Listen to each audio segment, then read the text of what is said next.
This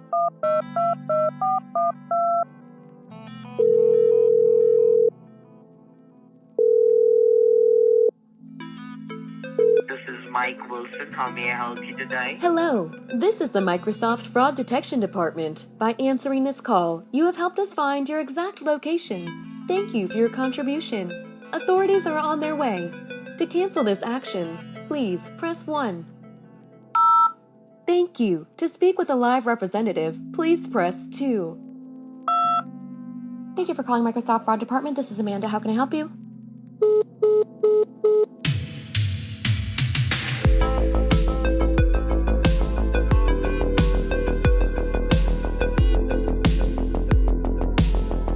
Welcome back, everybody. This is episode 7 of The Lockdown, recorded on January the 27th, 2024. Yet again, I went AWOL. Don't worry, I've just been travelling for business. I was not kidnapped for a second time. But I have a fully packed show for you today. I have some updates for you. The website is now live, lockdown.media.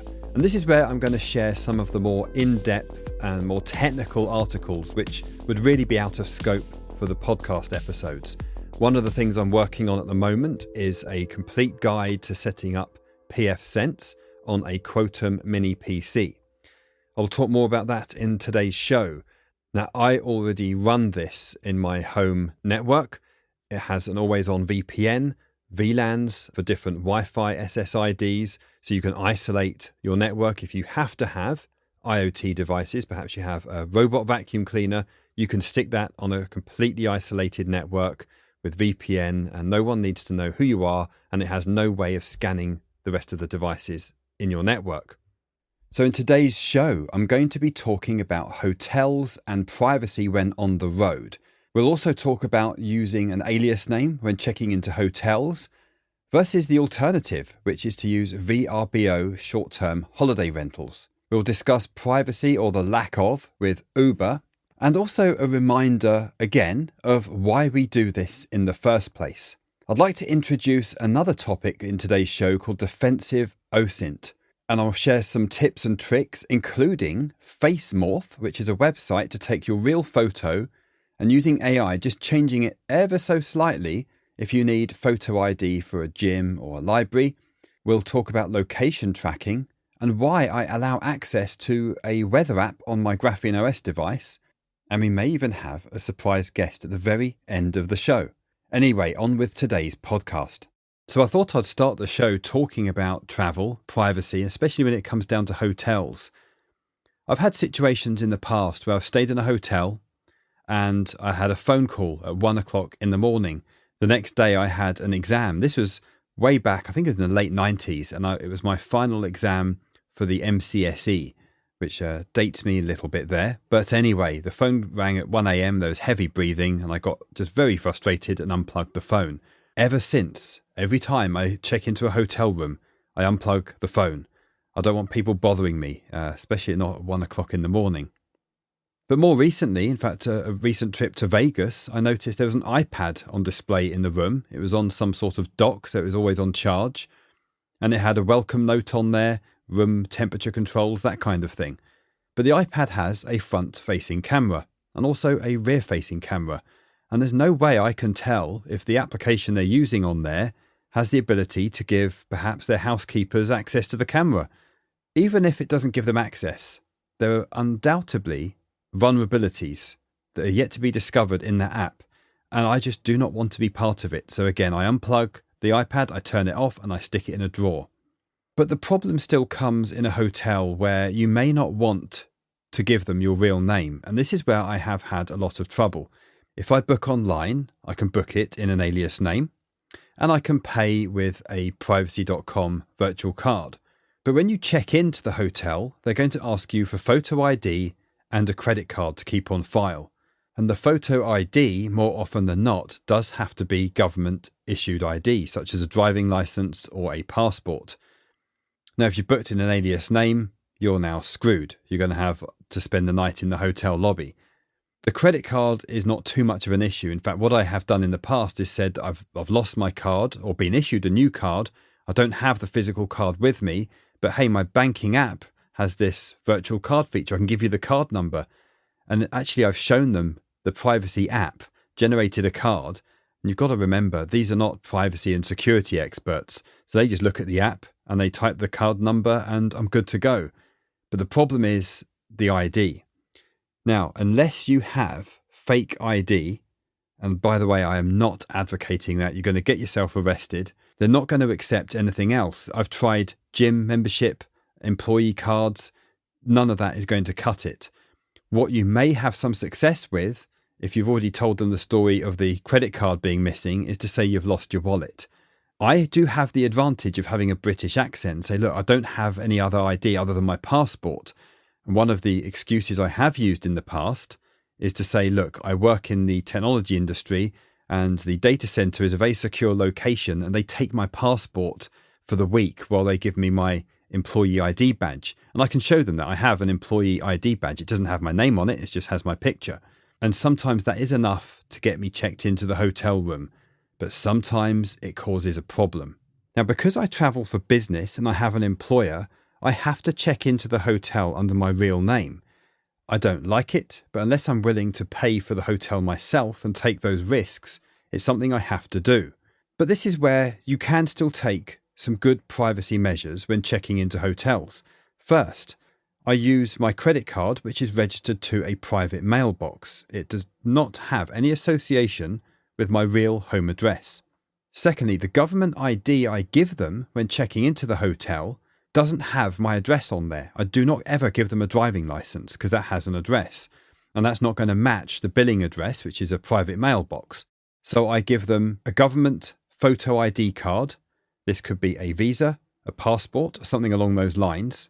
But it's enough to prove your name, date of birth, and your photo, and they can prove it's you. It never arouses suspicion. And hotels have become much more stringent now on security. There's been incidents in the past. It's just got worse and worse, and they don't want trouble. And their staff have been trained not to accept strange-looking ID or elusive payment methods. So what I tend to do, especially when traveling on business, is just use my real name. But when I do need to use an alias name, I don't check in to the Hilton or the Marriott or any of those hotels. I check in to VRBO short-term holiday rentals.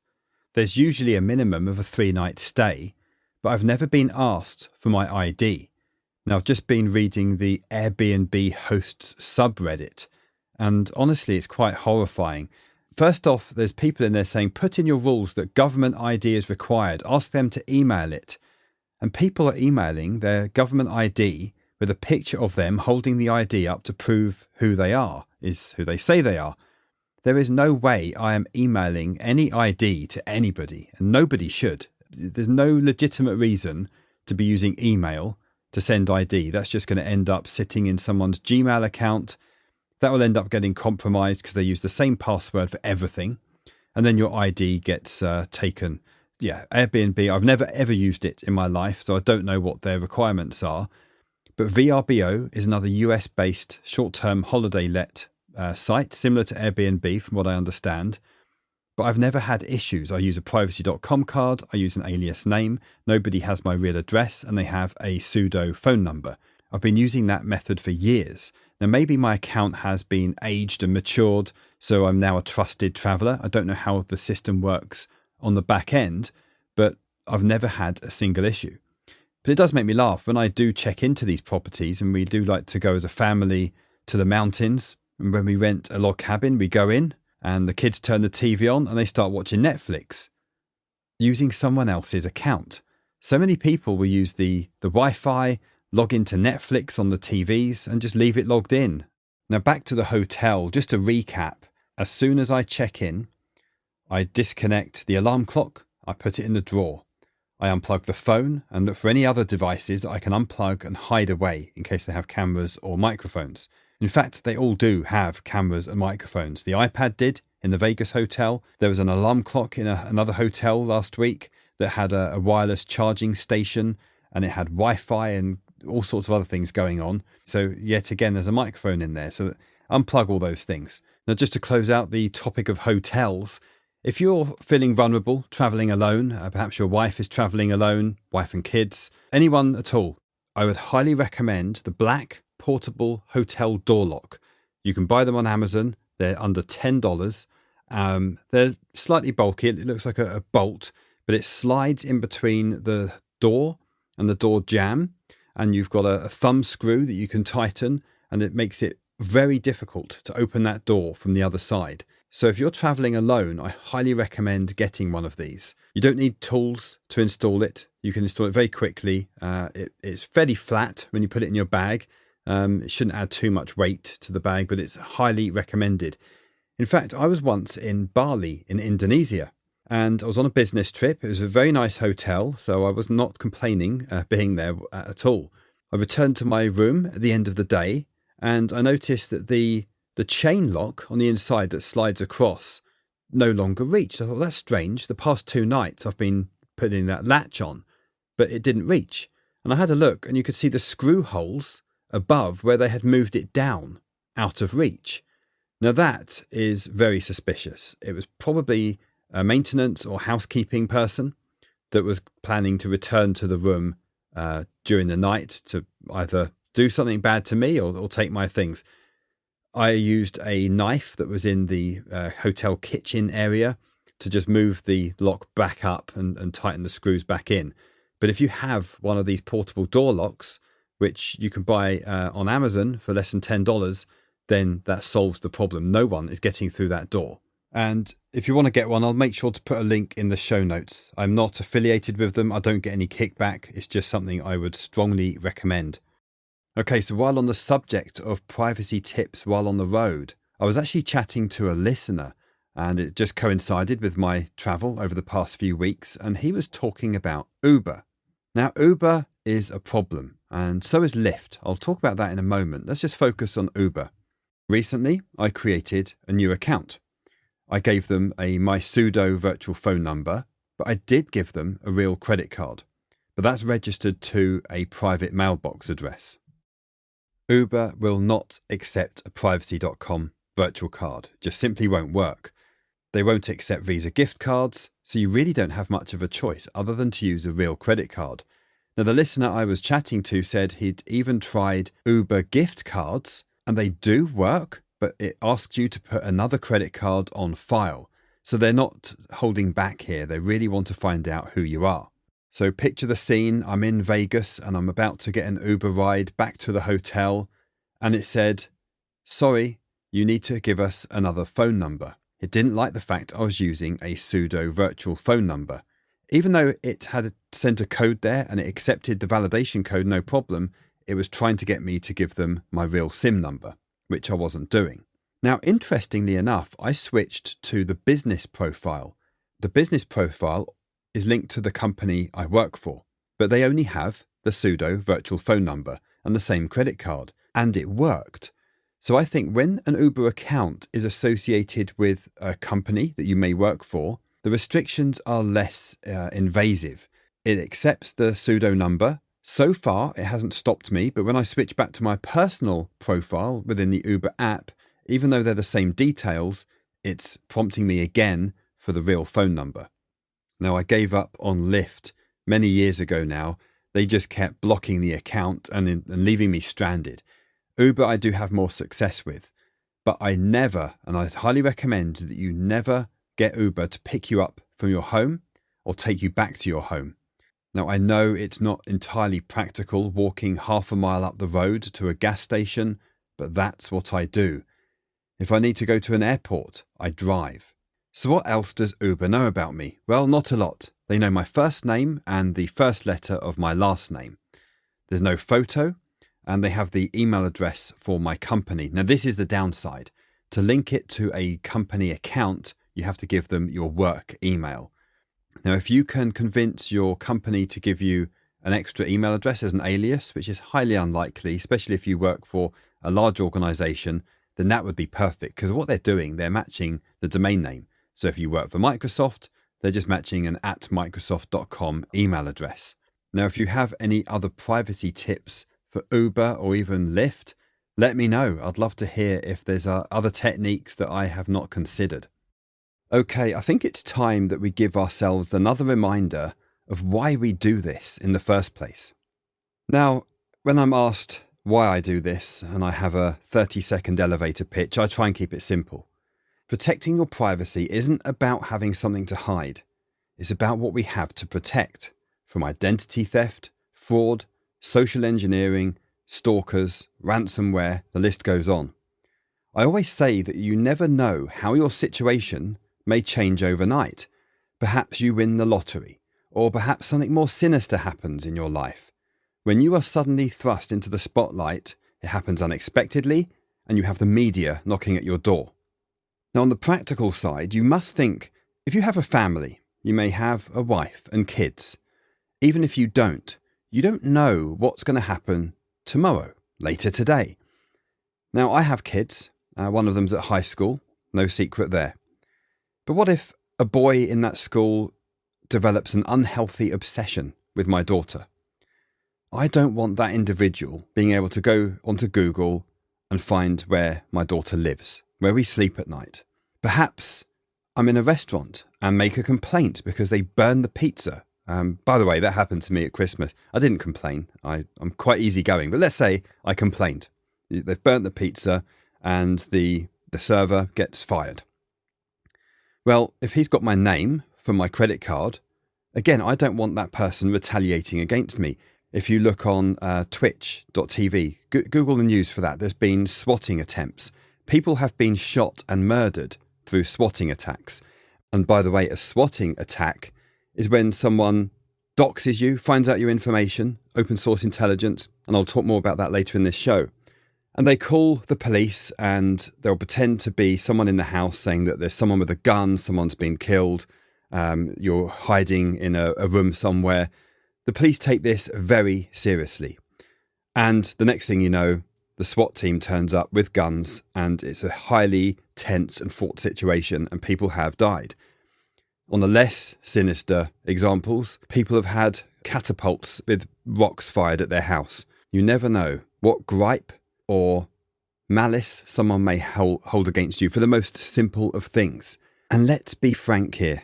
If I was still living in the United Kingdom, this show would be very different. The focus of this show is primarily for the US. Now, it still applies to individuals in the UK having alias email addresses, using virtual phone numbers to prevent against SIM swap attacks. All of that still applies. What I'm talking about, though, is privacy from OSINT and people doxing you and that unexpected event that results in people wanting to find your location, which is so easily done in the United States through a simple Google search. Now, the line between practical privacy and the extreme end of privacy, I believe, is quite a blur. I'll give you an example. On the practical side, it may be just too much for someone to have their vehicle registered in an alias name. And more accurately, that would probably be an LLC. So you'd have a company registered as an LLC. Your car would be registered as a company vehicle.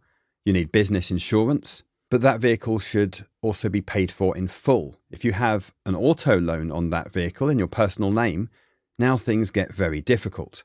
You can put your house in a living trust. And I am very fortunate that my vehicles are both fully paid for and they are both in a living trust. Again, if you have an auto loan on that, it does make things a bit more complicated. I haven't really talked about that too much yet in this podcast, but I will cover that. That's something I have done. I believe that falls into the scope of practical privacy. It's a very straightforward and practical technique to protect your title deed and who's living at your address. But when we talk about checking into hotels in alias names, we've got to remind ourselves of who we are protecting our privacy from and ultimately what our threat model is. Now, in my case, as of right now, I am not hiding from the government or law enforcement. Again, that could change overnight. I'm not sure how, but you've got to assume you're going to be suddenly thrust into the spotlight in a positive way or otherwise. Hopefully, in my case, it's because I win the lottery, but I'll cross that bridge when I get there. Now, the focus of this show, I really want to apply to anybody. Now, the goal is to make privacy something achievable for anybody. My grandma, the next door neighbour, Uncle Jack, whoever it may be, those people that aren't very technical, but maybe they want to dive into more of the technical aspects, but the privacy techniques I'm going to share should really apply to everybody. Now, I have a very technical background. I don't expect all my listeners to have the same depth of knowledge, but I will, from time to time, be diving into much more advanced and more technical topics. I don't think that necessarily falls into extreme privacy. For example, I've talked in the previous show about using Nextcloud and setting up your own server at home.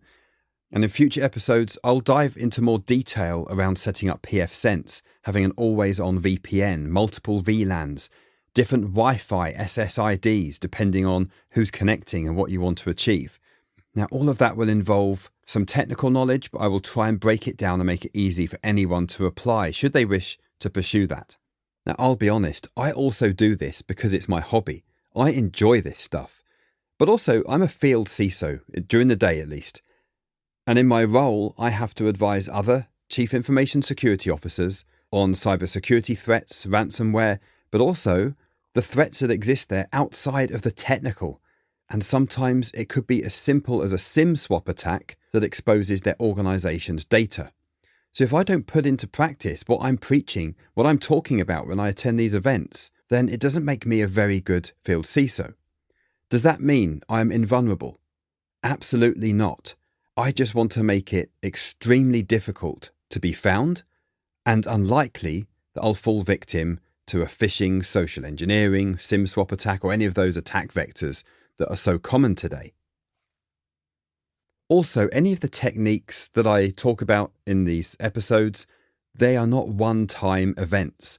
And something I've not really covered yet, but I will talk about, is data removal. So white pages, people search, all those online people search databases, the low-hanging fruit, I'll be honest, of where someone's going to go initially to find out where you live. In fact, I was contacted just 2 weeks ago by a representative at one of these data removal services sites. I won't mention the name. And they asked if they could be a sponsor of this show. But first off, I'm humbled. This is only episode 7. I'm still getting started with this podcast, but I've had a lot of attention, a lot of messages from listeners, and to be asked about sponsors this early on, I'm humbled. I think that's great. But I'm not going to have a sponsor of something I personally don't use and don't recommend. It's a lot of work, but Michael Bazell on Intel Techniques has a free data removal worksheet.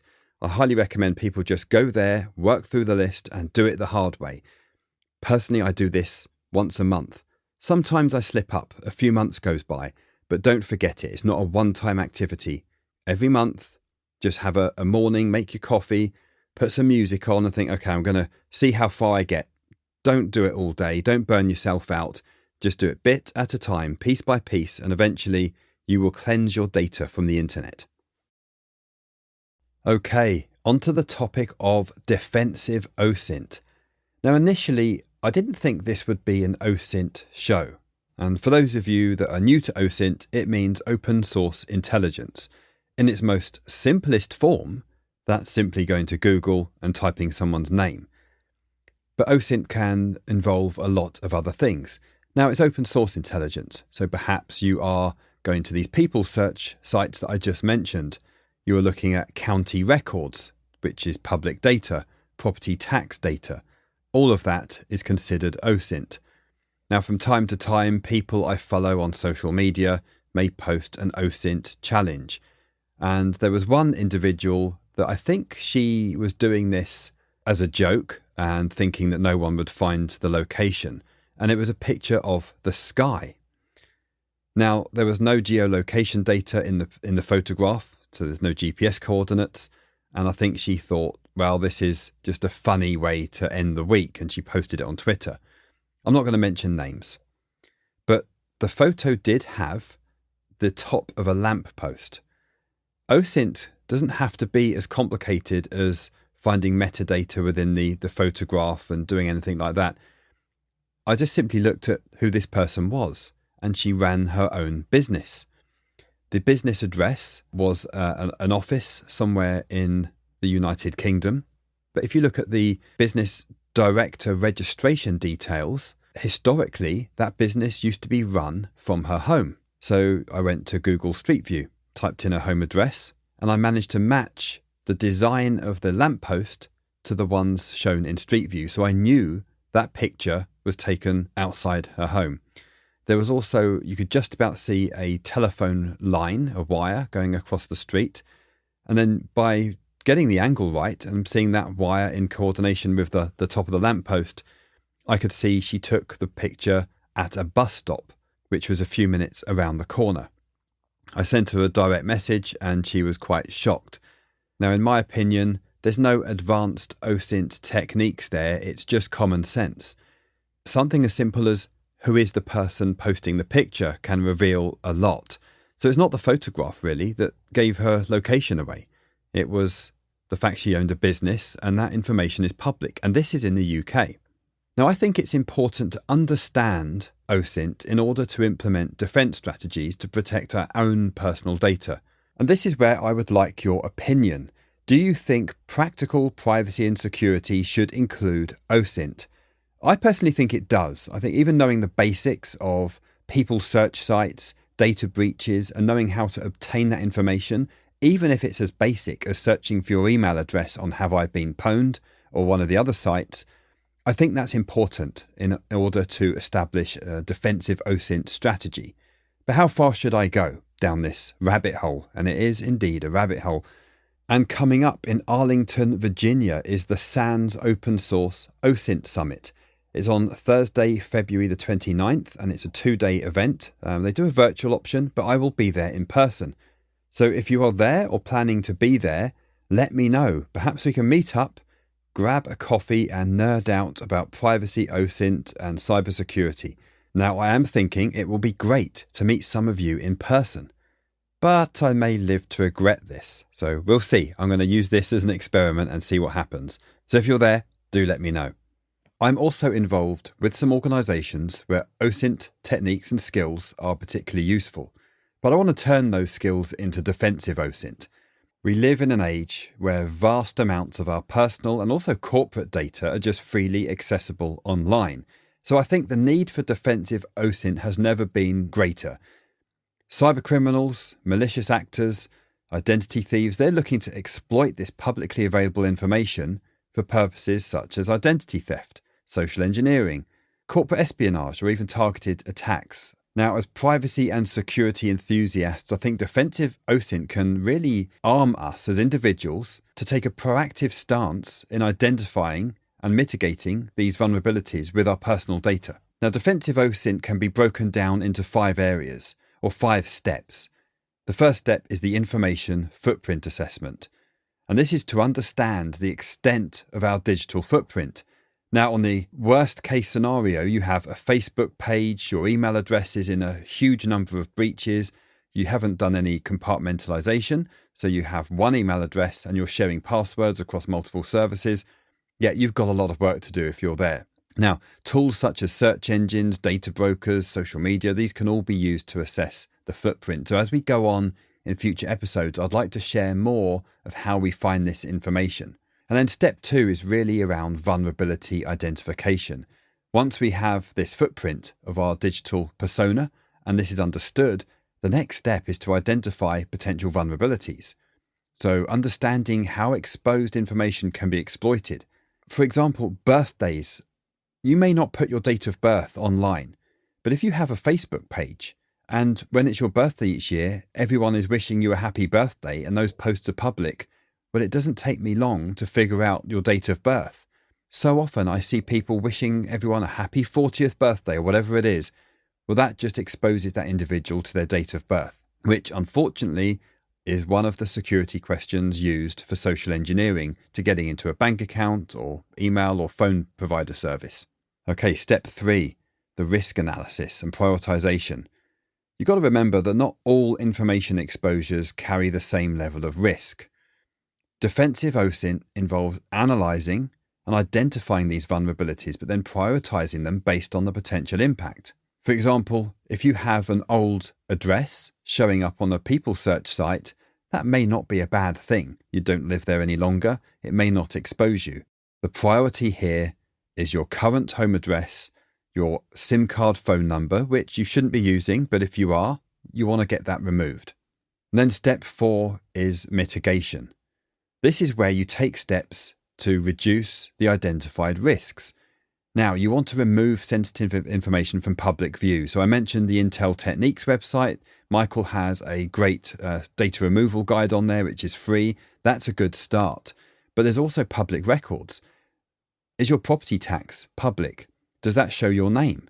Perhaps you need to move your house into a living trust to remove that. These are all the mitigation strategies that unfortunately are the bulk of the work. And then step 5, continuous monitoring and adaptation. As I've said before, this is not a one-time event. Unfortunately, the digital landscape is constantly evolving. New data brokers, new people search sites, new data breaches is happening all the time, even changes in data privacy laws. Now, a key component in Defensive OSINT is this ongoing monitoring. I mentioned earlier, I do this once a month.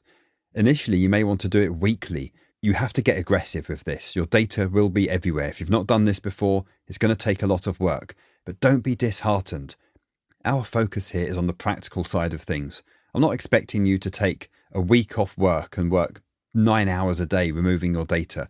Just do this in small chunks. And if you look at step 3, the prioritization piece, you're going to target the most critical data first. And then ultimately, your digital footprint has been removed online. Now, something else I've not really mentioned yet is disinformation. This can be very useful to throw people off track. People are going to be searching for you on Google. I'm not going to cover this in today's show, but give this some thought. What can you do? Perhaps an alias name with your home address. What can you do to get that exposed online? This is really like throwing dust in someone's face in a fight, but disinformation can be incredibly powerful. Now, Defensive OSINT isn't always easy. I think while the benefits are incredibly clear, implementing this isn't free from challenges. Firstly, the sheer volume of public data can make this process, especially of monitoring and managing the digital footprint, absolutely overwhelming. As I've said before, this isn't an all or nothing approach. Don't look at this and think, oh, this is impossible. I just give up. I just want an easy life. Fine. I'll trade security for convenience. The dynamic nature of the internet means this is being exposed all the time, and even old information can resurface. The point I'm making here is it's not easy, but I don't advocate these one-stop shops for removing your data. If you're going to do it, no one's going to do it better than you. I see a bright future for Defensive OSINT. This is something I would like to incorporate a lot more into this podcast. Especially with the advent of AI, who knows what the next data breach may look like?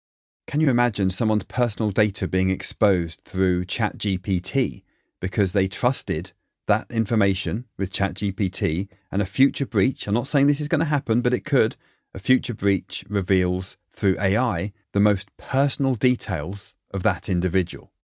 Now, I have an OSINT tool, a technique that I don't believe has been shared on other podcasts or widely known, and that is hunting apps.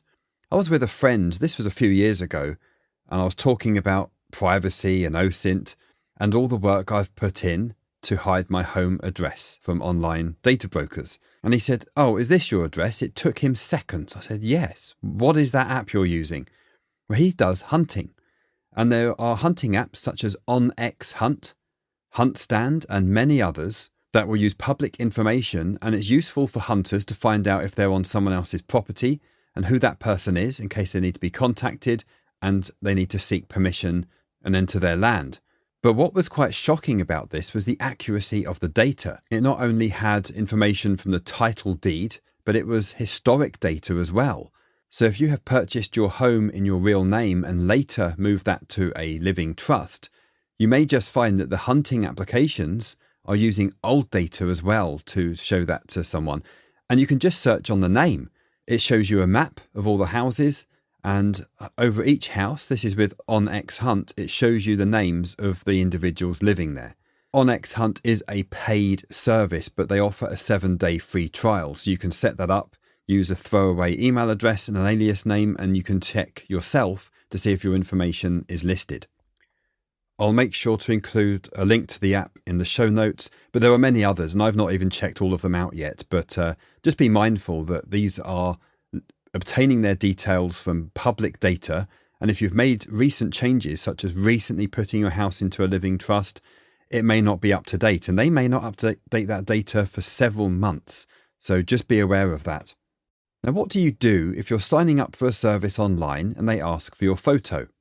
Well, of course, if you're using an alias, then there are AI-generated images that you can use that are very convincing. In fact, it's been some time now that thispersondoesnotexist.com has existed. I've written a script. It's a Python script that goes to that site. You can enter the number of images you want with a switch. So -n 100 will give you 100 images. And it will also crop from the bottom to remove the watermark. I will link to that script in the show notes. It's on my GitHub page. But that's really useful if you want a bunch of photos just to pass off for your alias, or sock puppet as it's known. But what do you do with a gym that they're going to see you? They want to look at the picture that they have on file and match that it really is you walking in there. Well, I have a trick that I'd like to share with you. There's a website called facemorph.me. And what you can do is combine two images into one. So when you go to the website, on the left, you will have a picture of someone's face. But if you click on the little change mode, you can upload an image. So you select the image, you upload it, and you have your real photo on the left. Then on the right, it has Morph 2. If you click, you can upload another image in there, or you can click on the browse names icon, and it brings up a whole list of images, which I think they've taken from This Person Does Not Exist. So click one that's similar to you. And all I'm talking about is male or female, the right age. If you're wearing glasses, you can pick one of those. It really doesn't matter too much. You can pick any one. And if you click the morph button, what I like about this is there's a checkbox that says use slider. If you check that, you get a slider control. Far left is the original photograph. If you slide that to the right, it goes to the one you selected on the right-hand side. So if you use the slider and just change your original photo slightly, it kind of looks like you. To someone working in a gym, they're going to look and go, yeah, that's the right person. But when, and again, we're assuming a breach, when that data is exposed, that really isn't you. It doesn't look like you. That won't pass for identity theft. Now, I like to do this for a few things. There's a pool that I have to have membership at to take the kids. And they only need a photograph of me, so I give them one of these, and it works great. The people working at the pool, these are just checking that you have a photo. Now, obviously, if it looks nothing like me, it's going to raise suspicion. But what I love about this service is it's free, and you get an image which kind of looks like you. Now, the image itself is 512 by 512 pixels, so it's a small square image. But what you can also do is use a free tool called Upscale. Again, I'll put this link in the show notes. It runs on Windows and it will upscale the image. Now, the settings I have found that work best for photographs, especially headshots, are the use General Photo Re-Macri, and it upscales to 4 times. It does a very good job. So what you end up with is a very large, high-resolution photo that looks a bit like you, but is not you. And it works.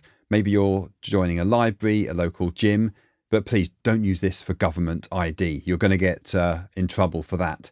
But for all these other online services that demand a picture of you, this actually works pretty well. Okay, moving on to location tracking. You know, something we talk about a lot, especially as privacy enthusiasts, is about hiding our location, especially not carrying devices that track our every move.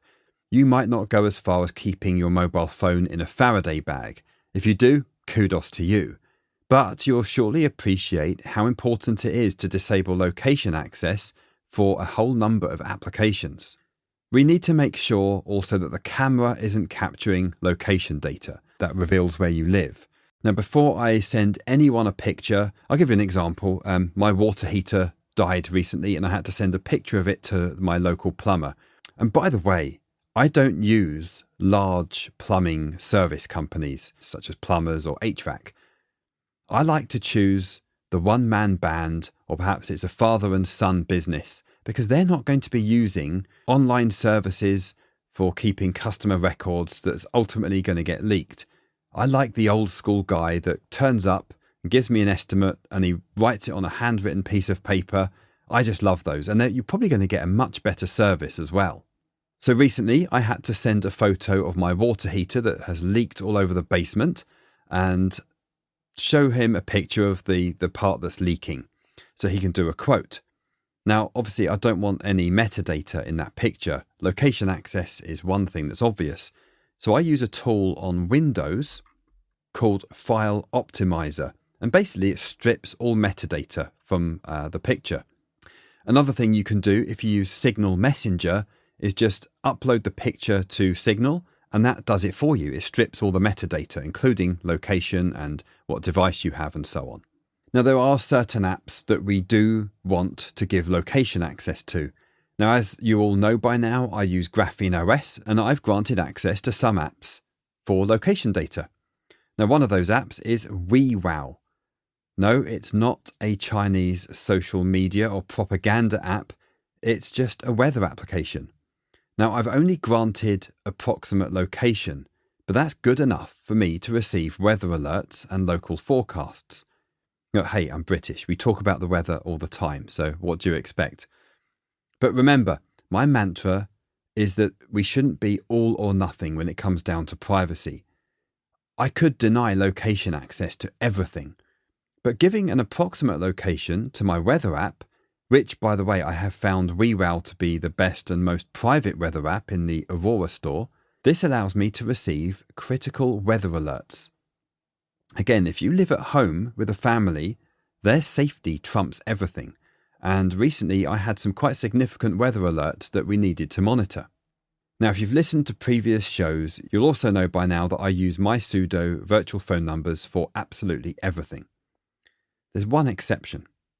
I've given my real SIM card number to my wife in the event of an emergency. Is there a risk that a rogue app on her phone harvests the contact information? Yeah, there is, a small one, but I have access to her device. She also uses my pseudo. That's where the number is stored, and I've made sure the device is as secure as possible. But as you know, there is no such thing as 100% secure, but safety trumps everything. Safety of human life always comes first. Alright, so what about location access and other apps? DoorDash, here's one. I have not granted DoorDash location access, but it does have my real home address. Now, before you call the psychiatry department on me, let me explain. My DoorDash account is in an alias name, using a privacy.com virtual card. I think you're getting to know the pattern now. I use an alias for the email address. Now, my alias also has a dedicated virtual phone number. Now, I've created this fictitious person who lives at my house purely for disinformation purposes. I'd even go as far as saying that I'd love DoorDash to share that information, his information, and this is the alias I also use for Starbucks. I order Starbucks online. I go in and pick up a mobile order. You can have fun with the name on the app, but they don't have my real home address. Now, I'm not doing anything fraudulent here.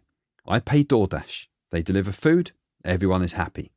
Now, if law enforcement were to obtain a subpoena and ask privacy.com to reveal my identity, they're going to hand it right over. But this isn't my threat model. My threat model is not hiding from law enforcement or the government.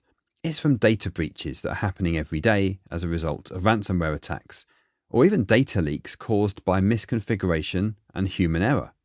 Now, I've already mentioned Uber, and I disable location access, and I only enable it when I'm away from the home and ready to order the Uber, and we've already talked about that. But just because your device can track you, if you're taking measures and only giving access to certain apps, sometimes it doesn't matter. And in the case of DoorDash and the Starbucks app, that's in an alias name, and in a way I do want that data to leak out. It's disinformation. If that gets populated online, great, it doesn't have my real name in there. Remember, always assume a breach. This is the core principle of zero trust in the world of cybersecurity. But we in the privacy community have been applying this principle all along. Now, there are times when applications, Uber's one of them, won't accept a my pseudo virtual number, and they demand a real phone number. Twitter, if you want to do Twitter verification, it needs a real SIM number.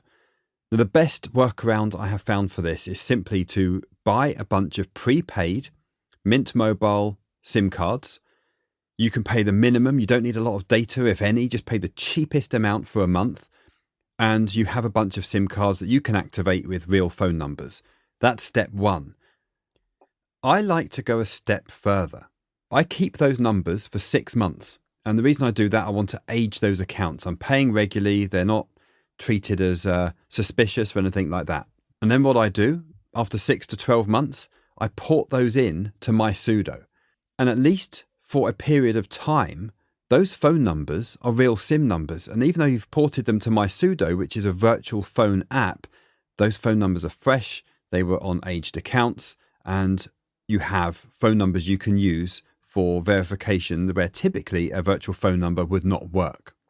I do also like to keep 2 spare phones. I've got some old iPhones with SIM numbers. I have actually one in the UK, which is a prepaid, and one in the US. But you can have just one, which are prepaid in an alias name, paid for with a privacy.com card, and use those where they do need a real phone number. Now, those spare phones, I don't actually keep in a Faraday bag. I just power them off, but they are in my home. But again, they're in an alias name, so there's no association with my real name. Now, is there a risk that where you've verified that number, let's say it's Twitter, that data gets out, and then someone can find that number and they find out an alias name? There is. They could even find out my actual location with that number. Perhaps they pay someone off at the phone provider. But honestly, that is extremely unlikely. I only use those phone numbers for very specific things on the rare occasion I have to have a real SIM number. And honestly, once you've ported them into my pseudo, that works most of the time. I think that just about wraps up today's show. Now remember, the new website is live, lockdown.media. I'm going to be sharing more technical articles. And in fact, right next to me is a pfSense router for the British, by Quotom. I don't know if that's how you pronounce it. It's QOTOM. I'm going to be sharing details very soon on that. It's a mini PC with an i5 processor, 8 gig of RAM, a whole bunch of network ports, and it is the perfect piece of hardware for running pfSense. Now that's going to be an in-depth guide. I'm going to go through the hardware, installing pfSense and configuring it with all those wonderful things such as multiple VLANs, SSIDs for your Wi-Fi, and an always-on VPN. Now I do not have any sponsors for this show yet. It's something I would consider, but it does cost money to run this show. Now this is entirely optional. I don't expect anyone to donate or contribute, but if you do, I do have a Patreon account, and it's patreon.com/thelockdown. There's a link in the show notes and also on the website under the podcast tab. Again, that's entirely optional. Please do not feel obliged to donate or become a member. The idea is long term, I'm going to be interacting with everybody on Patreon. But again, this is not expected. And if you prefer to email me using a Proton mail address, then you can always do that. And if you do sign up for Patreon, use an alias name and a privacy.com card. Don't give them your real info. And as for the schedule of this podcast, I'll be honest, my intentions are to do this weekly, but I am on the road a lot. When I'm in my home studio, where I am now, it's easy for me to record the podcasts. Now, I am also a bit of an audio enthusiast, so my home studio is well equipped with different mics. It's acoustically treated. This is my space. So taking a mic on the road and doing the podcast in a hotel room gives me the shivers from an audio perspective, but it's something I may do if it means getting the podcast out more regularly. So for now, I just apologise in advance. There may not be as regularly as weekly, but I will certainly try my best. Anyway, thank you for listening as always, and see you next time. And my daughter has come in. She made cookies. They don't look like cookies. They're not cookies. They look disgusting cookies. Why do you say Cookies are meant to be crumbly. Do you want to say hi to my listeners? No, I do not.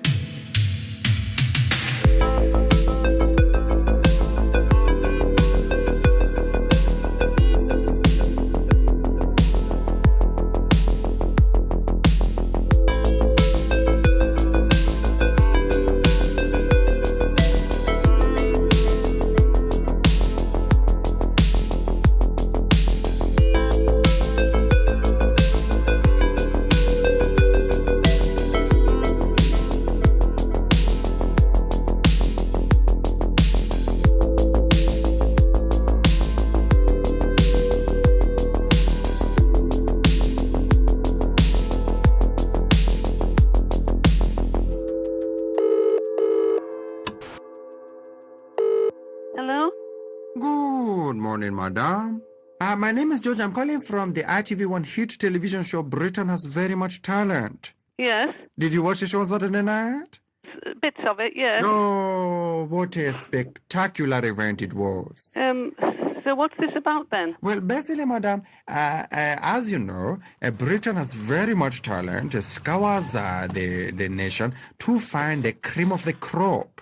Yeah. And we are happy to say that you have been selected at complete random to receive 2 complimentary free VIP tickets, which will not only allow you to watch the show live on Saturday night, but also allow you to come backstage and actually drink tea and a hot beverage with Anton Dirk. Now, how does that tickle your fancy, madam? What, this Saturday? Yes. And what do I have to do for that then?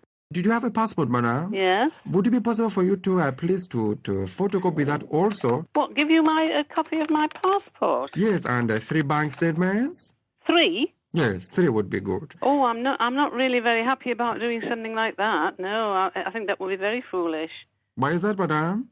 We have a number Why do you want my passport in your hand?